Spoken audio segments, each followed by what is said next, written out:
Oh, okay. See you later, puppy dog. Hi. Hi. We are hard, Wet. and this is our first podcast. In Rocky Mountain House at Rancho Relaxo. We are gonna talk about How do you get started as an artist? How do you start a new project? where does it begin. Where do ideas come from? So for you, when you have an idea, how does it hit you? I feel like ideas come from somewhere else a lot of the time, where I hear them first. I'll hear either a rhythm or a melody, some sort of bass line, and I'll vocally record it into my phone and have to figure out how to play it later. So sometimes it starts with that music piece, and sometimes it starts with the lyrics. And I'll hear a sentence, or I'll hear a melody, and same sort of thing. I try to capture it on my phone. Later on, I go write it down. And then it's a process of figuring out what the chords were, and then from there, then the ideas feel like they're coming more from me, where I'm starting to cultivate the ideas based on what the inspiration showed me, and then building upon from there from my own human experience. How about you? Well, I guess with keeping it simple with our band, just the other day, we wanted to make some signs. We got our signs back here. It was kind of funny and not necessarily straightforward, but it worked out. We went into town because right now we're out on an acreage, a bit of a ways from town, and both of us forgot our wallets. So we didn't have any money to buy the things we needed to get. So I walk into the hardware store to go buy the wood board we were going to paint on, which was originally much larger than these things. And go to pull out my wallet, and I have no wallet. And then as we're leaving, there's the free scrap bin. And there's these boards that were just the right size for us to each make our own name. Hard and wet. So that kind of was a dynamic change for our idea. We had all the paint and everything. And yeah, had some creative time to work on what our name or logo might look like. As this is our debut. Yesterday was our first official show together. Yeah, we played a 12-hour set Yep. here in a cabin. This is a half completed cabin that we've been able to decorate. You probably saw a little bit of that at the beginning of the video showing our before and afters. Being able to do a pop-up studio in that way and have a nice big chunk of time to jam together, that's really been a first for us. Yeah. As well as, it was our first show, and it was the first time we had that length of time to really generate ideas. Yeah, up until now we've been very busy just doing our own life stuff. We've had jams here or there, but nothing that was really just us dedicated to doing what we're doing. A lot of it before was self-discovery kind of stuff. So coming back to our theme here of getting started, so we had the idea, and the idea is that we like music, and we want to play music together.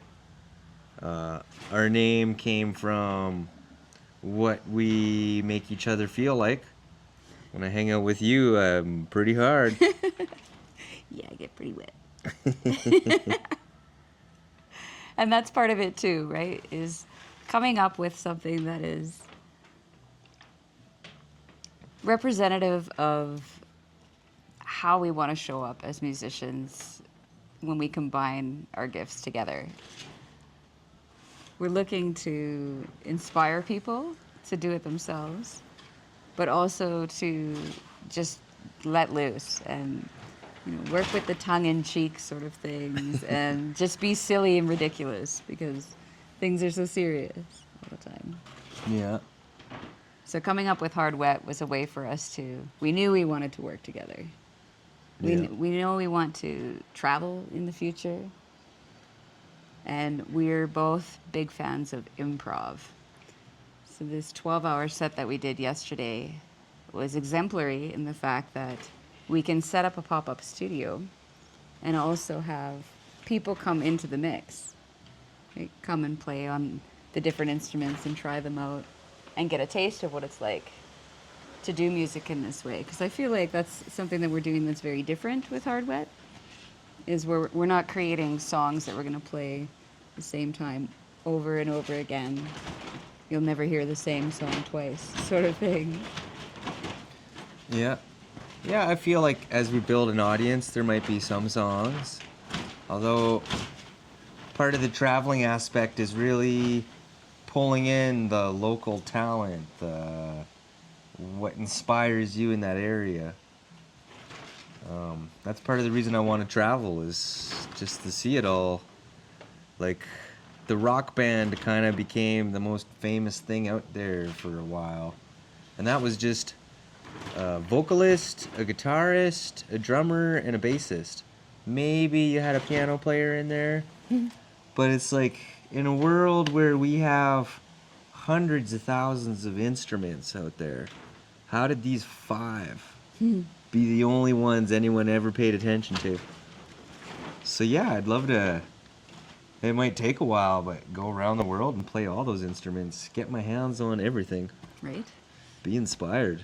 Yeah. Here's some weird shit.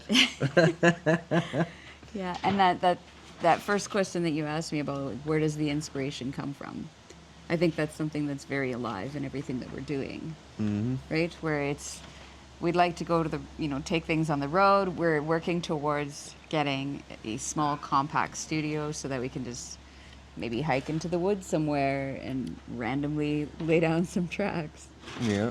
So part of where we'd like to go with this is having the tour bus with a recording studio on it so that we can then travel, pick up musicians along the way, create music. Yeah. All based on this improv, fresh creativity spark. Yeah, I got a little notebook here that's a point form of getting started. And we talked about the idea. That's kind of the start. It's like this epiphany, your aha moment. Mm-hmm. And now that we figured out the idea, this Hard Wet, we're working on the concept. We're figuring out what our conception is going to look like. And for me, that's pulling out of what inspired this idea. Where's it coming from? And a more recent version of it, these guys are retired now, but the Grateful Dead. Like, I look at them and the tours that they did, and it was this conglomerate that was always building. Every town that they went to, more people would join them. And it was kind of like a big open jam. Maybe they didn't play the same songs. There was new musicians there, so some other stuff would happen. And that's the most modern take on it. We were talking earlier about a really old school one you don't see too much anymore, is the circus. Something that we both love. We're both performers and dancers and have multiple skills in terms of flow props and fire and fans and balancing sword, and Yeah. I think that's something that him and I both had in our childhood, was this love for the circus and this desire to join the circus, right? It was this amazing, wow, like how a life could be lived like that. So I find it really interesting that we have that spark in us from our youth. Yeah. I know in Queen Herbie's podcast, they were talking about that. What were you doing at 8 years old? Yeah. Right, and I think probably around that age was when we were thinking about these things, right? Looking at the circus and looking at that, the lifestyle too, of how they like lived on trains and they were constantly moving, right? We both love to travel so much, and love to be on the move as well. Yeah, definitely the circus. That's been a big thing for me. I've always had play in my life. I guess on the ephemeral side of the idea, what kind of builds up to the idea is inspiration. Like, if you haven't really had these experiences in life, then how do you know? But then you go somewhere you've never been before, you see something you've never seen before, and there's just kind of that jaw-dropping awe. Like, people can do that? Can I do that? Like, the first time I saw someone just balancing a chair on their chin. Yeah. What? I'm a little kid. Like, I can just barely get onto the chair to sit on it. And you're balancing this thing on your chin like it ain't nothing? Yeah, I remember seeing women hanging from the silk scarves just from their neck, Yeah. right way up 50 feet in the air, and their long hair on the other side of this scarf and just twirling. It's like, wow. Right, so there's something mystical and magical about that. Yeah. Yeah, we're both very creative people. I feel like we've been blessed to not have too much of that taken away. Like, there's a level of society's domestication we've had to deal with that kind of takes away from it. But, you know, I think the artist in me is never dead. There's always something to do. My teacher would always take away every object I had, and I'd still fiddle with something. They can't take away my paper and pencil because I need to do the work you're giving me. Just but make it a challenge. my paper and pencil could also be a plane and this really cool rolly thing. Okay, back to the list. So trying it out, right? Yeah. I like to talk about that a little bit. So how did we even get started to decide that we were going to play? You know, we were both musicians for me for about 20 years. Had a lot of background in playing music already, and you did as well. Was given a harmonica from my parents when I was 6 years old. Boom. It began. Yeah, but we knew we wanted to make music, so we had to figure out, okay, this was a great idea. We were really excited about the idea, but Yeah. we hadn't even really jammed, right? Yeah. So then when we finally did have the opportunity to jam, I was doing Friday night jam nights at my house and rotating musicians again, right? Yeah. And then it was this aha moment, like, is this going to work, right? Until that point, it was just an idea. We were just talking about it. But then we had the opportunity to be like, okay, well, let's mix. And we had the Beat Chef, and we had the turntables, and we had the micro-korg keyboard out, and we were looping some vocal tracks, and yeah, Had we a just did the turntable thing. spinning too. Had the turntable, yeah. So it was like all of a sudden this concept and this idea and this inspiration manifested in form. And through that, new creation came out of it, right? Because then we saw, okay, well, what aspects out of the music that we create when we're together, how that inspires things. And I was saying how the music you were mixing and the way that you mix inspired me as a vocalist to sing in a different way and to do things that perhaps I wouldn't do as a solo artist. So I think that combination of our creative abilities created this genesis that now we're just kind of watching open up and flow. And that we talked about how it's an ever-changing thing, how it's always going to be this ever-changing, fluid, flowing thing. Well, yeah, and our studio right now is kind of funny because it's kind of have 3 studios. Yeah. Maybe even 4 studios right now if you include the cabin that we're in that we just did our 12-hour set. But it's like you've got your work office that's got its little setup. Yep. You got your looper station, your machine, your Yeah. piano. And we played in there one night.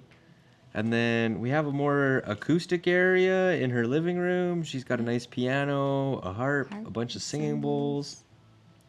And then, yeah, down in the basement we have more of the electronic DJ equipment. Chaos pad. Yeah, and that kind of comes to the in the concept, we're bringing together all of these tangible, physical elements that we have. We're not just yelling tones or banging sticks on a wall. We've found the elegance in what instruments we want to play. And now it's kind of a matter of, for where we are, getting it all to be in one room. Yeah, that Which- hasn't happened yet. It's going to have to be a pretty big room. And it's going to be amazing. That's been a dream of mine for many years, right? Even in my own home, I've always had my instruments scattered everywhere, right? In Yeah. all these different places, but never really had the space, Yeah. the ideal space. And I think it's going to be cool when we can show you that video, because it'll come, because we're great manifestors in that way. Yeah. What we want to happen will happen. So having a giant dome, right, somewhere where we can put all the instruments into one room and maybe do a 24-hour set. Yeah. Well, and that kind of comes to our next point there of manifesting. Like what we're looking at manifesting here is just collecting all of that physical, tangible stuff. Really fine honing what the direction is we're taking. So the equipment that we own right now, a lot of it's like really cumbersome and heavy and a lot to carry around. So I've been looking at a miniature studio setup, like something I could have in a backpack and take anywhere. We've kind of been mulling about how many mountains we have around here. It might be nice to just hike up the mountain and have a jam out there. So collecting that little mobile studio. And the power, right? The power capability to do it. We're using the power for this visit here. So a Yeah. generator that can be charged from your alternator, from your car, Yeah, while you drive. Because I do so much driving, I bought this power bank, and this battery gets charged everywhere I go, and we've run the power off of our stage here on that. And that's 'Cause nice. We're looking to do that, right? We're looking to do a lot of travel and also busk, right? And create these situations where we can just pop up. And that's Yeah. not even in a space necessarily, but be able to have everything we need to make music. What are those basics are? I think that's what you were getting at, is like, well, we know we need a microphone. Yeah. We need, we like to have something to create the beats, that sort Yeah. of thing. Be the potential to loop. So instead of me having to say the same thing, say the same thing, say the same thing, I can have that on a loop and then say some other things. Yeah, you can beatbox and I can do improv on the mic. Yeah. Yeah. And also, just when having portable recording equipment, like there's a lot of people out there we could run into. I think that's part of the reason of traveling. It's not just the location we're going to, but it's also the people in the location. Everybody's going somewhere for some reason.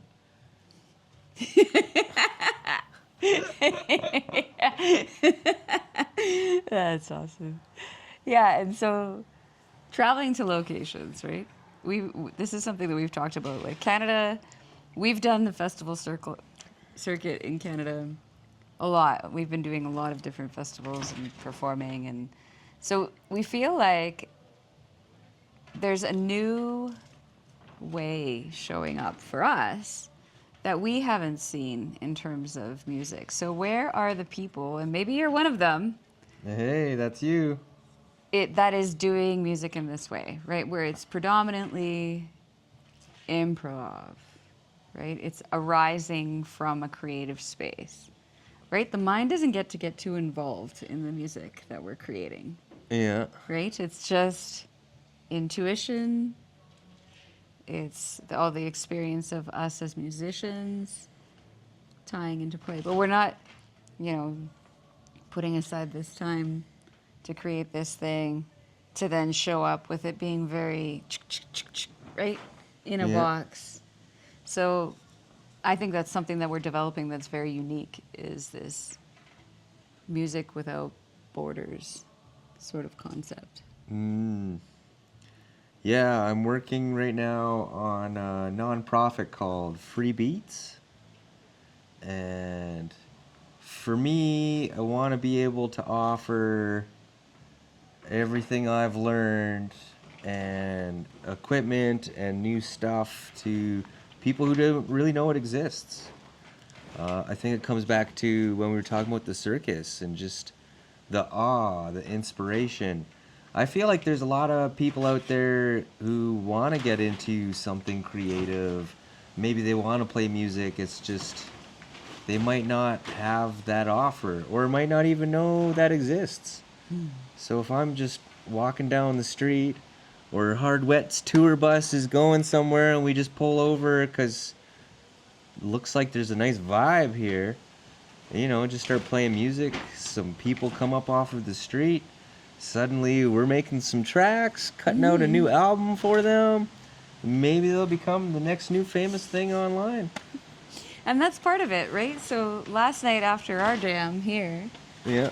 there's another hangar over here, a Quonset, and there was another jam over there with the more traditional acoustic, or not acoustic, but the bass, the drums, the guitar. Rock band style. Rock band style, had a microphone.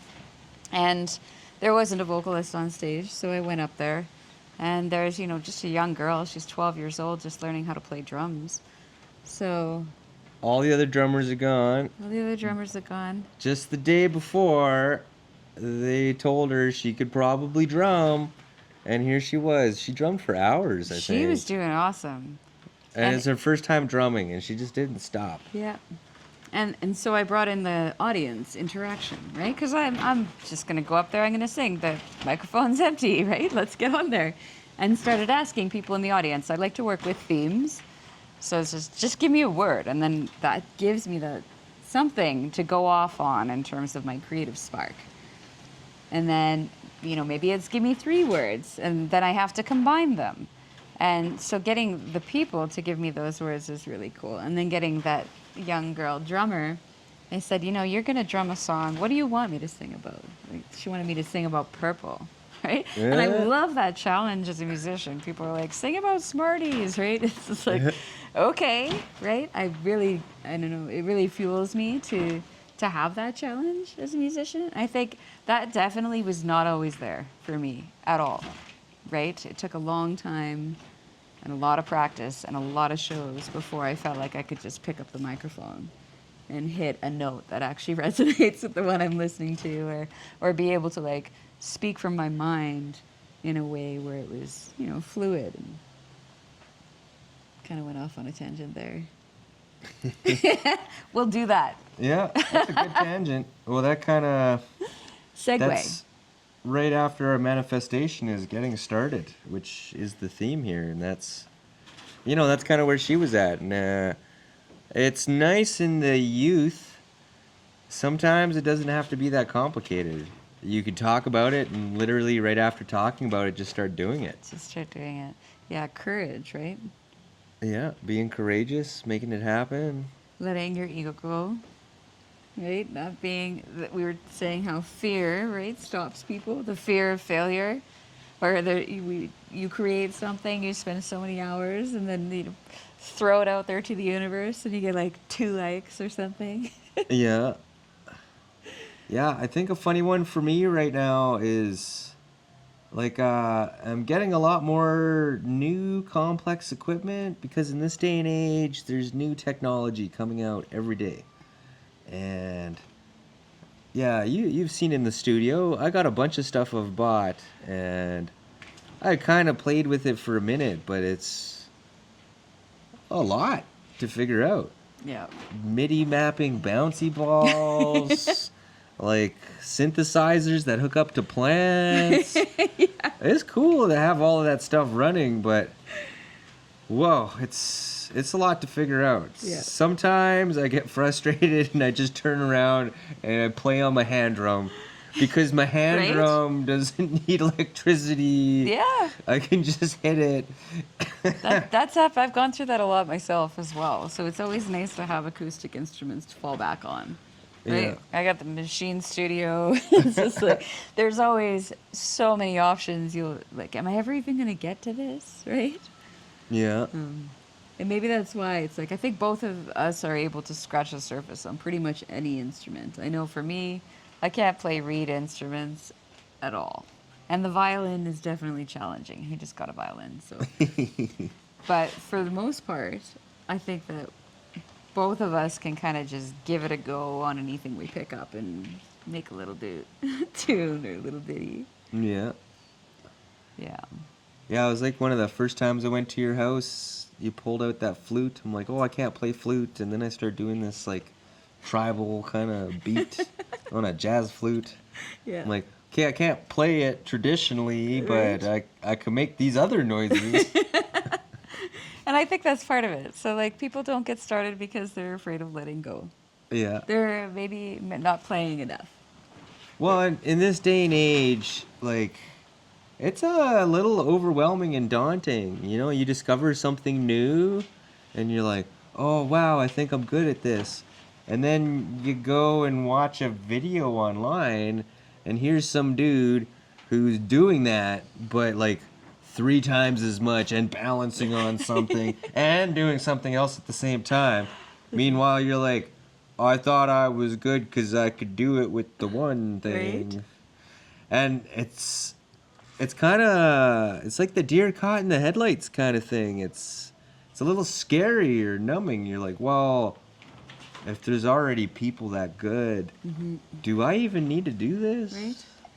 And the answer is yes, right? If you're called to do it, I think that, none of us are, there's no same people out there, and everybody has this unique skill set and gifts, and most of all, like, inspiration and joys, right? You and I both are very focused on bringing our joy on the daily, Yeah. right? And making sure that we're keeping our eye focused on what we know we want to obtain, but like lifestyle choices, right? Like every day. So we're not looking 10 years, 5 years, 2 years, a month, like we are in some sense, but I think that we strive on that 24-hour rotation every day, kind of waking up and being like, okay, checking in with where I'm at now, being able to be fluid and changing with it, but also making sure that that day is filled with the joy and the inspiration, or at least working towards, knowing where that next target point is, where we can then, we don't get to see each other all that often because you're working in forestry and I'm in the city. So we do have like an element that creates this oscillation for us in terms of being able to like come together, have creative moments, and then, be our individual selves and work towards where we want to go. So hard wet, Yeah. bringing it all around, is a way that we can create more cohesion and synergy in our relationship and also combine our gifts and bring more joy into our lives.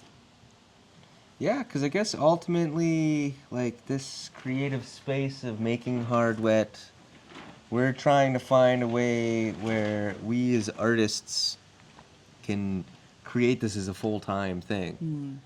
Like, we've had these bursts of creativity that have been really nice.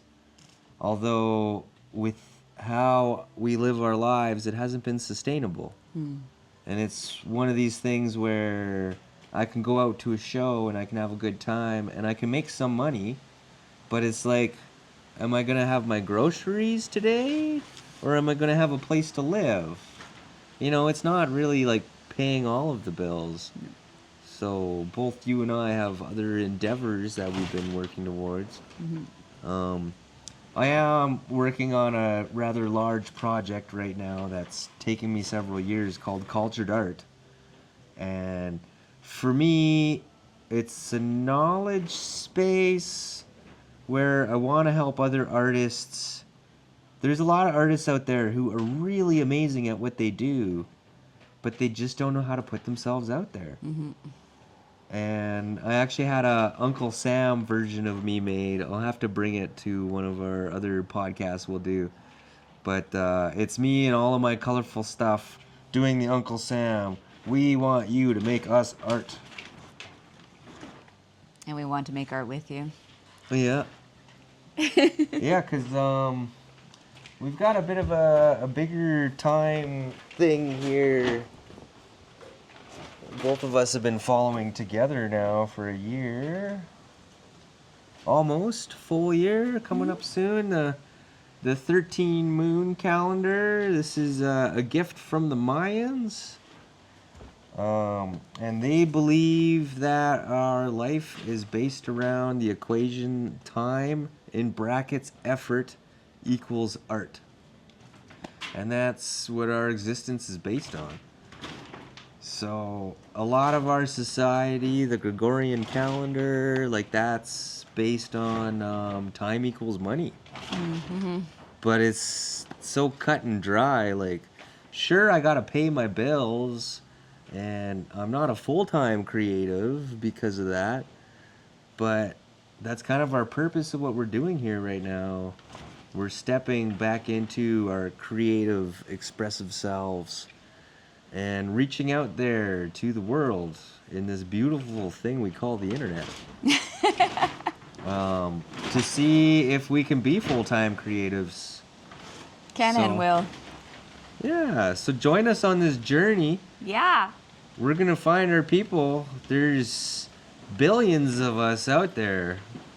There is. And our next location where we really know, because we do have these goals, we're going to Puerto Vallarta for the month of December. So if you're down in Puerto Vallarta, we're going to be down there for the whole month. Yeah. And we're going to be bringing our compact studio and creating music down there and looking for opportunities to perform when we can. Yeah, I'm working really hard in the woods right now to get all of the cute little things that we can fit in a backpack to play anywhere. Eventually, we'll get the school bus and the tour happening. Right? That's a whole nother daunting task. And maybe another episode. We can fill all of the people in and have all of the good times. Yeah, so thanks for joining us on your first podcast. And yeah, reach out. Let us know who you are, what you play, what your music's like. Do you know any other improvisational bands similar to us? Because we'd love to be inspired by them. Yeah, right now at this time, we are in Canada. Alberta. We are pretty close to Calgary. We're right beside Rocky Mountain House. We'll be here for a few more months working on some of our music. Last night, we set up a PA system. We got a bass guitar, a synthesizer, a DJ controller, and just a few odd and ends instruments. A voice box. Yeah, that one guy came in last night and he's like, "What is this thing? It looks like a vaporizer for smoking." Yeah. And then I put it in my mouth and started slapping the bass and going, "Wow, wow, wow." And he's like, "That's even cooler than getting stoned." Yeah. Yeah. Well, cheers to our endeavor. And we hope you join us for the next episode. Yeah, come jam with us. Let's have fun.